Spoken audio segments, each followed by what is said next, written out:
संरक्षण मंत्री श्री राजनाथ सिंह जी, आरोग्य मंत्री डॉक्टर हर्षवर्धन, केन्द्रना सीनियर अधिकारीओ અને દરેક રાજ્યના સિનિયર અધિકારીઓ સાથે વડાપ્રધાનશ્રીએ કોરોનાની કામગીરી અંગે વિડીયો કોન્ફરન્સ કરી છે। આપણે બધા જાણીએ છીએ પ્રમાણે માનનીય વડાપ્રધાન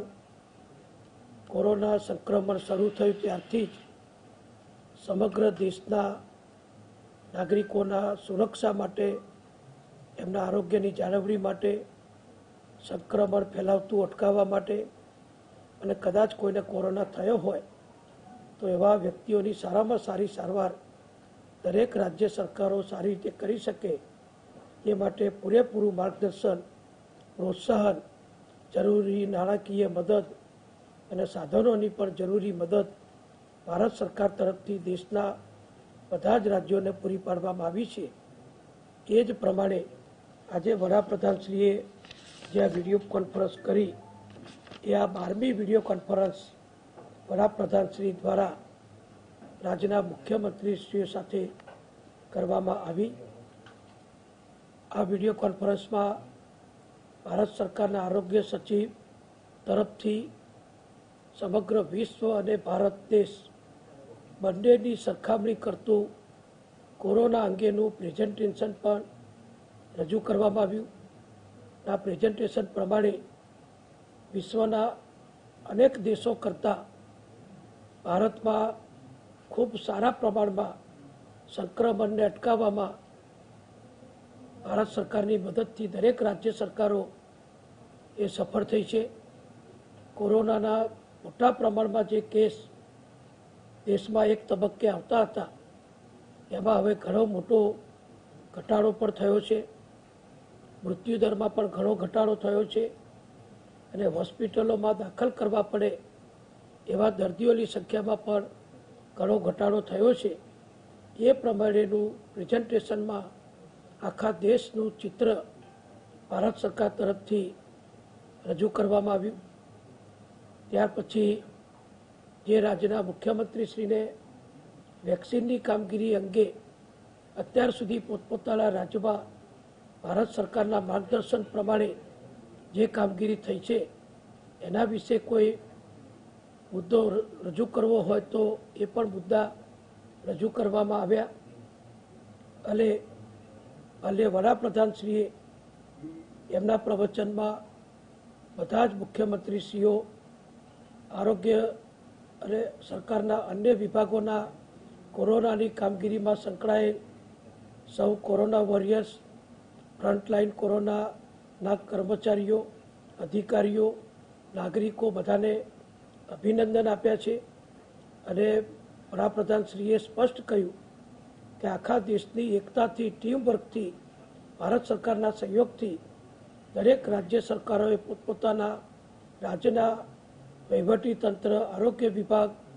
પછી સરકારી કર્મચારીઓ હોય કે ખાનગી ડૉક્ટરો હોય કે ખાનગી હોસ્પિટલો હોય, એ બધાના સહકારથી ખૂબ સફળતાપૂર્વક પ્રમાણમાં વિશ્વના અન્ય દેશોની સરખામણીમાં સંક્રમણ અટકાવવા માટે જે કામ કર્યું છે એ બદલ બધાને મોદી સાહેબે અભિનંદન પણ આપ્યા।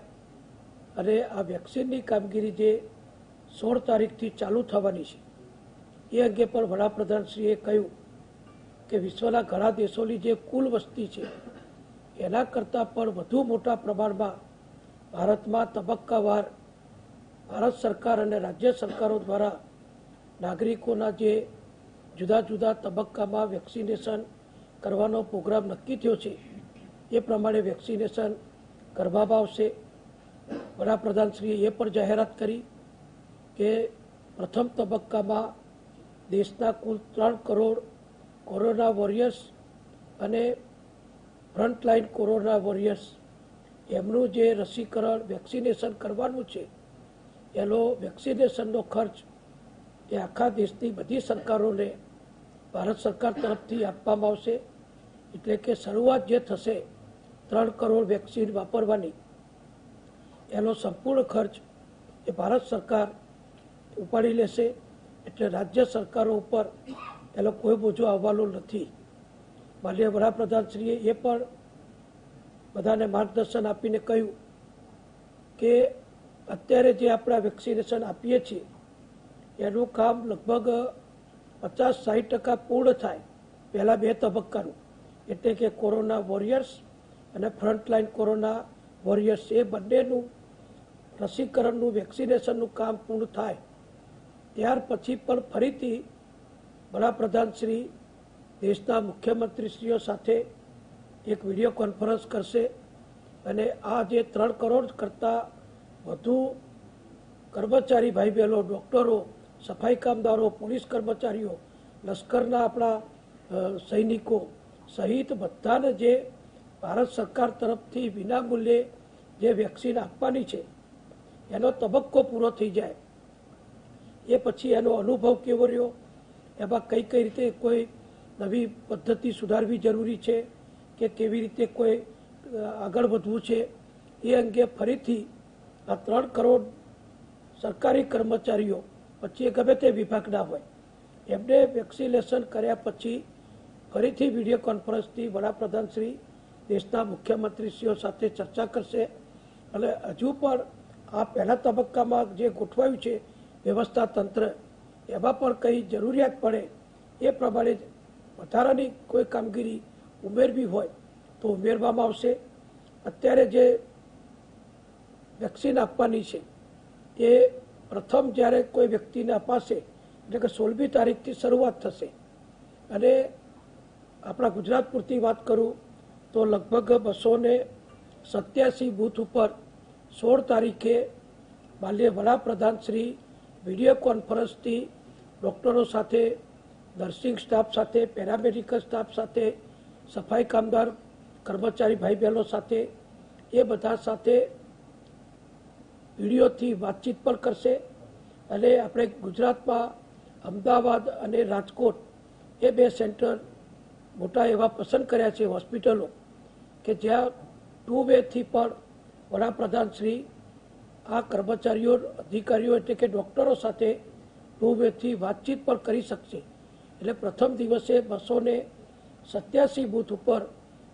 માનનીય વડાપ્રધાન શ્રી લાઈવ આ કાર્યક્રમનો શુભારંભ કરશે.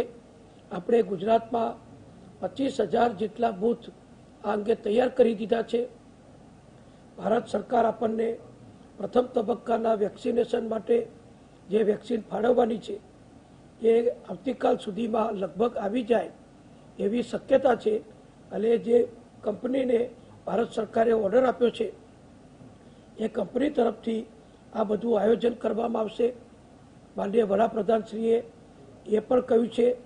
કે પ્રથમ તબક્કાનું વેક્સિનેશન થાય એ પછી બધાનું ડેટા, ઓનલાઈન ડેટા ઉપર પ્રથમ ડોઝ લીધો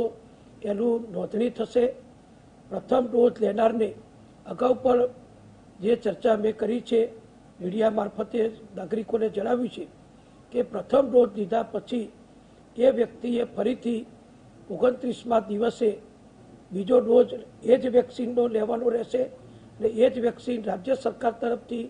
એ જ સેન્ટર ઉપર, એ જ બૂથ ઉપર આપવામાં આવશે અને 2 ડોઝ લીધા પછીના બીજા 14 દિવસ પછી એટલે કે કુલ 45 દિવસ પછી આ વેક્સિનની અસર જે નાગરિકને, જે કર્મચારી, ડૉક્ટર કે અન્ય વ્યક્તિને વેક્સિન આપવામાં આવી હશે એની 45 દિવસ પછી એની અસર થવાની શરૂઆત થશે. એટલે કોઈ પહેલો ડોઝ લઈ લે